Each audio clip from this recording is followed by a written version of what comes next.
This technique has been around for over a century, and it was developed by an Australian actor named F.M. Alexander. Yes. And when he went on stage, he kept losing his voice. Mm-hmm.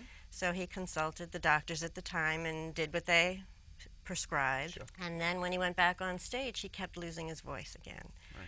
So he figured it must be something that he was doing. Mm-hmm. So he went back to his studio and observed himself in the mirror for about 9 years.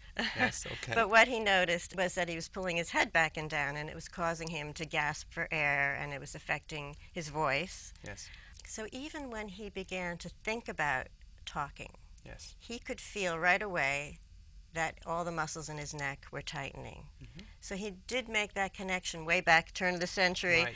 that how he thought could affect his body. If even thinking about speaking caused him to contract in his neck, Yes. that probably he could change that by thinking something different. Right. So he developed a whole series of directions that had to do with not tightening his neck, allowing his head to move up off the end of the spine as opposed to back and down, Yes. and that gave him room to lengthen through his whole torso and to breathe better. Mm-hmm.